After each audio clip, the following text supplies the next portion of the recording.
बिस्मिल्लाहिर्रहमानिर्रहीम। अस्सलामु अलैकुम। A1 टीवी के साथ मैं हूं अनम नकवी। सबसे पहले न्यूज़ हेडलाइंस।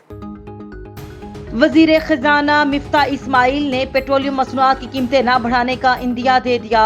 मुस्लिम लीग हाउस में प्रेस कॉन्फ्रेंस करते हुए कहा कि कोशिश होगी पेट्रोलियम मसनूआत की कीमतें बढ़ानी ना पड़े।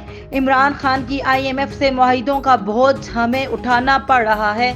साबिक हुकूमत ने IMF से डीजल पर 33 रुपए लीवी और 17% टैक्स लगाने का वादा किया था। मुआहिदों के तहत डीजल की कीमत 295 रुपए लीटर होनी चाहिए। पावर सेक्टर का गर्दिशी कर्जा 26,000 अरब रुपए से तजावुज कर चुका है।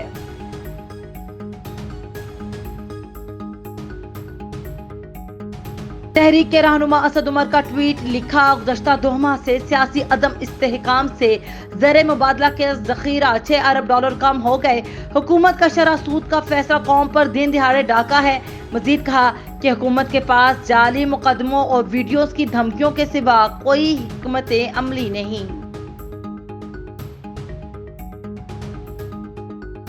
वजीर इत्तलाआत मरियम औरंगजेब का फवाद चौधरी के बयान पर रद्द-ए-अमल। कहती हैं, साजिशी टोले ने 4 साल तक मुल्क को लूटा, आज अपनी नालायकी और नाअहली का मातम कर रहे हैं। इमरान खान के दौर में आटा, चीनी, घी, दवाइयाँ और खाद की कीमत बुलंद तरीन सतह पर रही।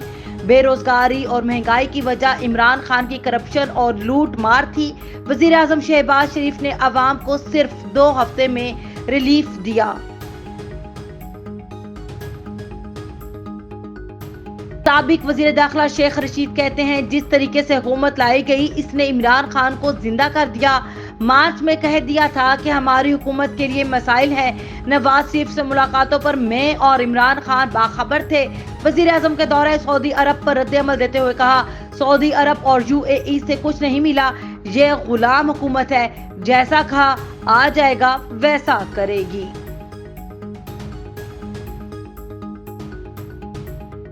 और अफगानिस्तान के 10 से ज्यादा सूबों में शदीद बारिशों के बाइस सैलाबी रेले में कम से कम 20 अफराद हलाक और 30 जख्मी। सैलाब से सैकड़ों मकानात तबाह हो गए और मवेशी भी बह गए और अफगानिस्तान के चंद सूबे भी सैलाब से मुतासिर हुए।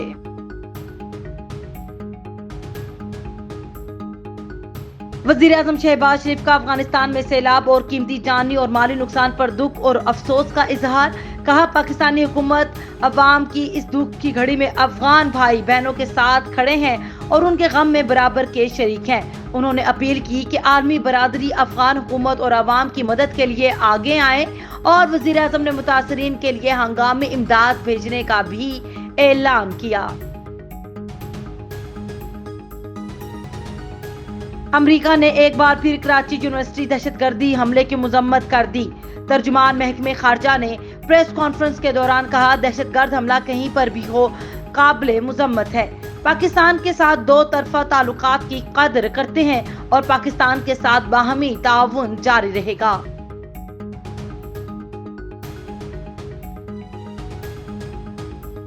हेडलाइंस से फिल वक्त इतना ही। मजीद खबरों से बाखबर रहने के लिए देखते रहिए A1 टीवी। A1 टीवी, सब पे नजर, अंदर की खबर।